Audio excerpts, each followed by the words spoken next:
XRP, selon vous, va-t-il être bientôt relisté sur les exchanges?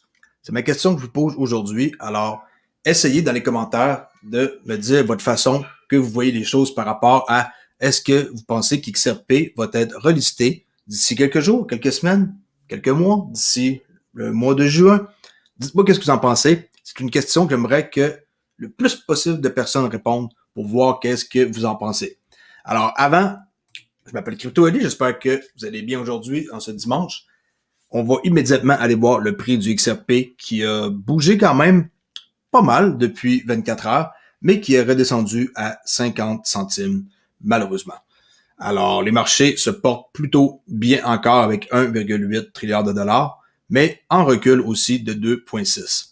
Fiat Leak, ça vient de passer sous les 50 centimes. Ne découragez pas, hein. Ça a monté, on peut voir jusqu'à 50 centimes ici, 54 centimes, qui est le range 54 à 49. Il y a des gens qui se sont un peu trop enthousiasmés. Faut pas trop s'exciter. Même moi, j'ai tendance à faire ça, mais je reviens vite sur terre parce que je suis un long-term holder. Et si vous êtes comme moi, un petit changement comme ça de 4-5 centimes, surtout sur XRP qui est très, très, très fréquent, ne devrait pas vous affecter. Faut garder confiance, faut savoir qu'est-ce qu'on possède. Il faut juste être en mesure d'avoir le courage, la force et la détermination pour garder cette crypto-là bien au chaud sur notre ledger ou un autre portefeuille de genre. Alors, on revient un petit peu hier sur qu'est-ce que la SEC a dit sur XRP, que XRP n'est pas comme un Bitcoin ou un Ethereum. Alors, qu'est-ce qui s'est passé? C'est que dans un nouveau développement, pour ceux qui ne sont pas au courant, dans le procès RippleSec, lors d'une audience le 19 mars, il y a 2 jours, l'avocat de la commission George Tenreino a déclaré à la juge Sarah Nedburn que XRP ne pouvait pas être comparé à Bitcoin et Ethereum. Alors que les autorités de régulation affirmaient que XRP était une sécurité, selon eux, Bitcoin et Ethereum ont été considérés comme des actifs non liés à la sécurité. Ouais, ça par exemple, j'en suis pas si sûr. Mais Ripple a déclaré que la substance économique des transactions de son actif crypto natif XRP n'est pas différente de Bitcoin et Ethereum. Boum! Ça veut tout dire, hein? Qu'est-ce qui diffère, hein? Pourquoi que Ethereum et Bitcoin ont été choisis et XRP a été laissé de côté? Qu'est-ce qui s'est passé? Pourquoi que les documents que Ripple demande d'avoir, ils ne veulent pas les donner, que ce serait pas pertinent? Mon cul, hein? Je suis désolé pour mon langage, mais c'est pertinent certain de voir ces documents-là. Ils disent que eux, la SEC, c'est pas pertinent pour la Cour. Ben oui, c'est ça. Alors, au cours de l'audience, la SEC a déclaré que les documents relatifs à 2 des plus grands actifs cryptographiques au monde n'étaient pas pertinents pour l'affaire. Désolé, là, mais il y a anguille sur roche, il y a quelque chose qui se passe derrière tout ça, et c'est pas possible de concevoir une minute dans ma tête que la SEC, ils veulent pas donner les documents puis que ça serait autorisé là en quoi que non, pas de problème, ok, vous voulez pas les donner, ok, j'accepte. Alors, franchement, ils auront pas le choix de donner ça pour voir un peu qu'est-ce qui s'est passé puis pourquoi ces deux-là, ils ont eu l'avantage, qu'on l'admette ou pas. Si XRP aurait eu le même avantage que Bitcoin et Ethereum, on saurait un prix dans les 3 chiffres, c'est sûr et certain. Alors, de plus, selon la commission, Ripple n'est pas comme Bitcoin car la société est une entité qui a créé ses actifs, ce qui est fondamentalement différent. Et on peut voir ici en cotation que nous contestons si cet utilitaire existe réellement. Votre honneur. Mais le fait que, même si cela existait, Ripple et les efforts des accusés pour développer une utilisation pour XRP ne sont ce qui rend la sécurité XRP. Bon, c'est mal traduit, mais eux autres, ils continuent à dire qu'XRP c'est une sécurité, c'est pas possible de... Comment est-ce que mener? Je trouve ça vraiment ridicule, ce procès-là. Mais il n'y a pas le choix, il faut qu'il y ait lieu. Et c'est comme ça qu'on va réussir à faire en sorte que ça l'avance, puis pas juste pour eux. C'est eux qui ont été le bouc émissaire, mais c'est pas plus grave que ça. On va s'en sortir, ça va être à notre avantage si on continue à holder. C'est le courage que ça prend, il faut être, comme j'ai dit tantôt, déterminé à garder le plus longtemps possible notre crypto et ne jamais la vendre, mais au grand jamais. Alors comme j'ai dit, selon qu'est-ce que vous pensez et selon qu'est-ce que vous savez par rapport à mes vidéos, les vidéos des autres? Est-ce que vous pensez qu'XRP va être bientôt relisté sur les exchanges? C'est ma question du jour. Vous êtes posé des questions pour qu'on puisse un peu plus discuter dans les commentaires. Alors, dites-le moi. Est-ce que vous pensez que bientôt, le XRP va être remis? On sait qu'il y a déjà un échange qui l'a remis. Et pourquoi que Coinbase, il remettrait pas XRP? C'est pas une sécurité. Hein? Même le juge le dit hier dans l'appel qu'il y a eu par téléphone que je vous ai fait entendre dans ma vidéo. OK? Alors, on continue ici. On change de sujet, mais on va vers Coinbase qui viennent de payer 6,5 millions de dollars sur des anciennes pratiques de trading malhonnêtes. Parce qu'avant, ça s'appelait GDAX, si ma mémoire est bonne. Alors, Coinbase paiera une amende de 6,5 millions de dollars pour régler les allégations selon lesquelles ils auraient échangé des crypto-monnaies entre 2015 et 2018.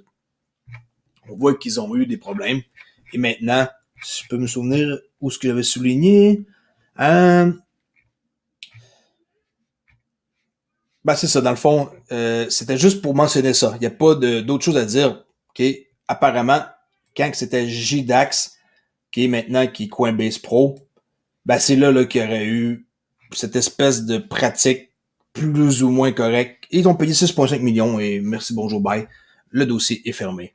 Quand le CFTC, tu paies ton amende, ça s'arrête assez vite.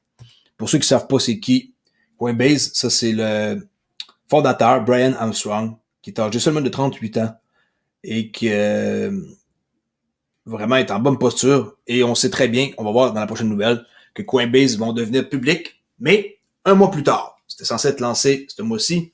Il y a eu des trucs qui s'est passé qu'on ignore. Ça va être lancé seulement un mois plus tard. Alors, l'échange cryptographique Coinbase deviendra public un mois plus tard que prévu selon des rapports. Il y a des sources qui confirment aussi qu'il y a une raison, mais sans vraiment vouloir le mentionner. Alors, Coinbase, le principal échange crypto américain, évalué plus récemment à 68 milliards. Ça varie pas mal. L'autre fois, c'était 100 milliards. Là, c'est évalué à 68. On sait plus trop quel chiffre que c'est, là. Alors, prenez pour acquis que c'est 70 à 100 milliards. Sera rendu public un mois plus tard que prévu. Car apparemment, les plans, ils ont changé. Il y a quelque chose qui a échappé, là. Les autres, c'est pas une bonne traduction, là, glissé, là, mais il y a quelque chose qui a échappé. Puis, ce qui fait en sorte qu'ils vont être retardés pour un mois plus tard. C'est pas un big deal, là. Ça reste que la société, qui est âgée de 9 ans, quand même déjà, a présenté son intention de devenir publique via une inscription directe dans un dépôt réglementaire en février. Une source a déclaré au Financial Times que Coinbase s'attendait à devenir public ce mois-ci, mais elles n'arriveront pas. Sans révéler les raisons, les sources de Bloomberg ont déclaré que les plans avaient maintenant changé. Coinbase n'a pas répondu, bien sûr, à Decryptor, le site ici, ce que je prends la nouvelle, et pour demander des commentaires. Les régulateurs ont sévi, comme j'ai dit, contre l'entreprise en raison de la façon dont elle a affiché les volumes de trading et géré le crypto trading avec GDAX, là, comme mentionné tantôt, entre 2015 et 2018.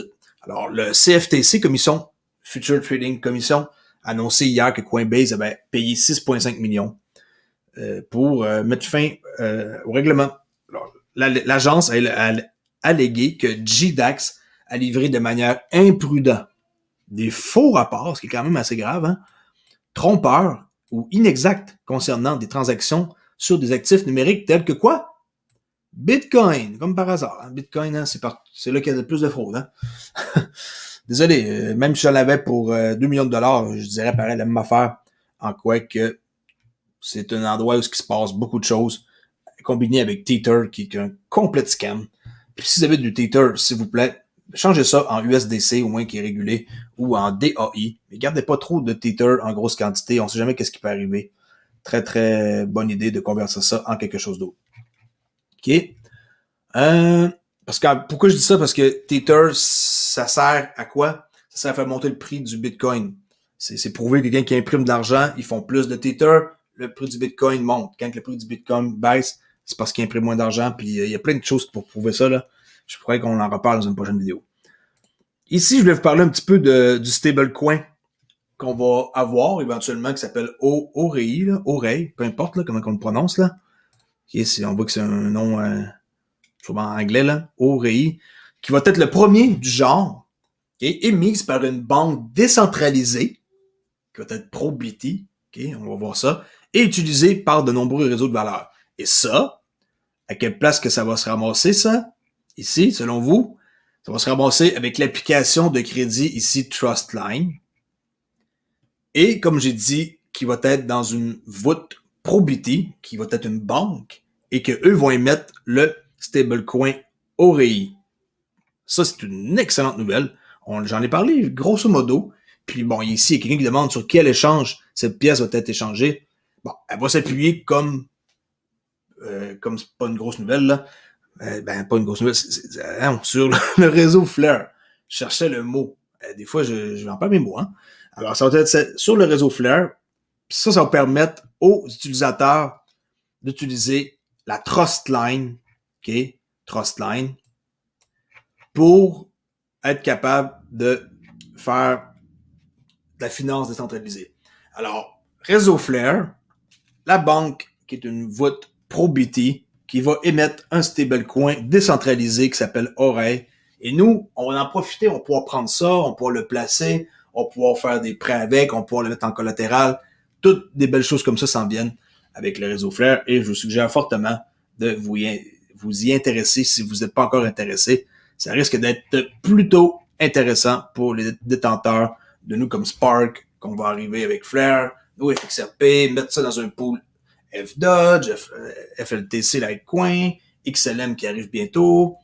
Peut-être que ADA va arriver aussi bientôt. Ils ont demandé justement Flare si on voulait avoir Cardano sur le réseau. Oh que oui, j'en possède. Et en plus Cardano, j'ai vendu une partie l'autre jour, mais la semaine passée, mercredi, pour pouvoir me partir mon Masternode. Ok oui, le Masternode, je possède ça maintenant, qui va rapporter quand même pas mal. À chaque 28 jours, on est payé. Puis j'ai un opérateur qui va me générer un revenu passif par mois, chose que j'avais pas avant, un revenu passif. Oui, la chaîne YouTube donne des revenus, mais donne pas des revenus passifs si je suis pas devant mon écran en train de produire des vidéos. Je vais avoir 0$ en publicité, vous comprenez? Alors, tandis que l'autre, ça l'opère sur un serveur en Allemagne et j'ai besoin de rien faire. J'ai juste déboursé quand même une bonne somme, 4200$ US, mais ça permet d'avoir un revenu passif d'environ 8000 packs avec des packs globales par mois à rien faire qui va rentrer tout seul et le prix présentement du pack vient de augmenter, si ma mémoire est bonne, à quand même un bon petit bonne différence depuis une semaine. Maintenant, 1,64 $. Mais moi, je les ai achetés il y a 7 jours. Alors, s'il y en a qui s'intéressent, je l'ai pogné à 0,007 là, mercredi passé, là, jeudi, mercredi. J'ai acheté ça ici à 0,007. On voit que ça a monté et qu'il y a eu une augmentation quand même intéressante de 31% en 24 heures. Là. Alors maintenant, si vous voulez avoir votre Masternode avec un serveur en Allemagne, ben ça vous coûtera plus 4200 malheureusement, ça va coûter plus dans les 7000$. Alors dépêchez-vous, s'il y en a qui ont de l'argent à investir, c'est une bonne idée pour un revenu passif. J'en ai parlé dans mon live hier de samedi. Si vous voulez en savoir plus, allez voir ou lancer une vidéo que j'ai faite il y a 2 jours. Qui est, je suis un peu égaré, mais au moins, s'il y en a qui veulent avoir accès à un pack global, rejoignez ici ma chaîne. OK? Il y en a qui demandent dans les commentaires comment faire. On rejoint ma chaîne avec le forfait à 6,99, qui est pas 6,99, là, 6,99$ pour avoir accès à mon forum Discord, CryptoWally, où ce que ça grossit, je commence à avoir plus de membres de jour en jour. Et comme ça, je vais pouvoir vous expliquer la procédure et avoir aussi 100$ de crédit pour partir votre Masternode de pack global. Alors ici, les chiens de garde, là, qu'on appelle en français financiers, ont la finance décentralisée en vue pour modifier tout ce qui est par rapport au NFT. Les directives du GAFI, qui est le GAFI ici en anglais, c'est le FATF, en français GAFI. Qu'est-ce que ça fait? Ça, c'est un groupe d'action qui est intergouvernemental, créé en 89 par les ministres de ces États membres. L'objectif du GAFI sont l'élaboration des normes et la promotion des applications de mesures législatives. En gros, là, ils s'organisent pour que ça soit un système juste, puis ils essaient de se regrouper ensemble pour discuter de ça et prendre des décisions. Et le GAFI, ici, sont en train d'avoir à l'œil les NFT. Alors, les domaines innovants de la crypto-monnaie tels que la finance décentralisée, qui sont déjà sous radar, sont fermement sous le radar, comme j'ai dit, des régulateurs mondiaux, selon un projet de directives publiées vendredi par le GAFI et aussi l'Agence du blanchiment d'argent, qui est l'AML. Les NFT et le DeFi présentent des défis supplémentaires pour le GAFI, qui a déjà du mal à greffer des règles AML. Ouais, il devrait commencer par essayer d'arrêter le blanchiment là, sur des transactions pseudonymes par conception dans des secteurs florissants tels que la crypto-monnaie. Les NFT qui peuvent être convertis ou échangés contre de la crypto-monnaie, comme la monnaie fiduciaire, excusez-moi, alors crypto vers argent cash, ou d'autres actifs virtuels ont toujours été visés et vont toujours le rester. C'est sûr et certain que attendez-vous à ce qu'ils réglementent aussi les NFT, puis qui écoute, hein, ça vaut quelque chose. Qu'est-ce qui vaut quelque chose? Ça peut être échangé en argent. Ce monde-là, ils veulent à tout prix nous un peu comme nous empêcher de faire qu'est-ce qu'on veut sans être réglementé. Là. Alors, surprenez-vous pas que ça s'en vienne dans les prochains mois, années plus intenses pour nous surveiller. Elon Musk, pour ceux qui ne savent pas, possède maintenant pour plus de 5 milliards de dollars en Bitcoin. Personnellement, et via aussi ses business Tesla et SpaceX. On peut voir ici que le fondateur de Skybridge Capital a affirmé que Musk possédait plus de 5 milliards de dollars de Bitcoin via ses entreprises et personnellement. En plus de cette affirmation, Scaramucci a déclaré, ici de Skybridge Capital, a déclaré qu'il comprenait qu'aux côtés de Tesla, même SpaceX possédait l'actif numérique de son bilan. Alors, 5 milliards, c'est quand même pas mal, hein? C'est ouf. C'est un vingtième de son portefeuille, là, mais quand même, ça commence à en faire, ça, du Bitcoin. On finit ici avec une nouvelle de Ubisoft avec Assassin's Creed, un jeu très populaire que moi je joue pas, mais je sais qu'il est très, très, très connu. Ils ont créé la prochaine génération de jeux NFT. Le géant de jeux Ubisoft qui est à Montréal, je rappelle, continue d'explorer les possibilités du jeu blockchain, des NFT que vous pouvez partager entre les jeux, comme avec des symboles, là, c'est les NFT et les œuvres de bienfaisance. On peut voir ici que Ubisoft, qui est l'un des plus grands éditeurs de jeux traditionnels au monde, qui a fait Assassin's Creed, Far Cry, Just Dance et divers jeux de tir de marque Tom Clancy, le géant du jeu qui compte des dizaines de studios internationaux a d'abord manifesté son intérêt pour la technologie blockchain en dévoilant un prototype de preuve de concept appelé Hashcraft, un riff crypto infusé de Minecraft en 2019. Ubisoft a depuis continué dans l'espace en travaillant en étroite collaboration avec des startups de jeux cryptographiques et en publiant ses propres expériences à petite échelle. Ils ont fait ici, là, on voit Ubisoft qui se cache derrière le jeu de football One Shot League, qui est un jeu fantastique créé gratuitement en collaboration avec Sora. Puis, bon, on commence à voir l'entreprise qui va mettre davantage d'effectifs sur ça. Là. Ça a l'air d'être cool. Là. Moi, j'ai jamais joué à ça. Alors, d'une part, One Shot League ressemble à une tentative de créer une rampe d'accès accessible à Sora et à l'idée du jeu crypto dans son ensemble. Le jeu gratuit qui est au milieu de sa première saison bêta de 5 semaines nécessite un compte Sora pour y jouer. Cependant, cela n'oblige pas les joueurs à acheter des cartes ou à gérer des crypto-monnaies. Alors, super. Aujourd'hui, on fait ça short and sweet, c'est dimanche. Je retourne travailler aujourd'hui pour finir ma semaine dimanche. Alors, c'était un bon courage. Pas toujours évident le dimanche. J'aimerais bien rester en famille ici, mais j'ai pas le choix.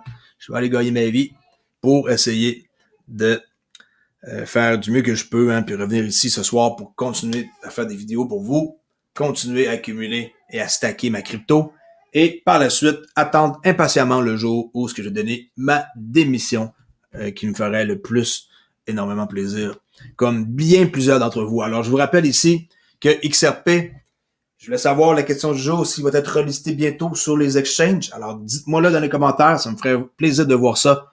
Et on se voit à la prochaine vidéo pour discuter encore de XRP, la crypto en général et un paquet de monde. Et je tenais à remercier à ma liste de monde XRP curieux qui commence à s'allonger de plus en plus. Denis Havel, Mr. Biggie, Nicolas Gauthier, Valentin Régnier, Manuel Henry, Florian MB, Michel Hopper, Hicham Ridouane, Manuel Ferland, Rob XRP, ainsi que Imad Cherki. Alors, merci beaucoup et on se voit. Et Eric aussi, la source, excusez-moi. On se voit à la prochaine vidéo. Ciao la gang. Bye bye.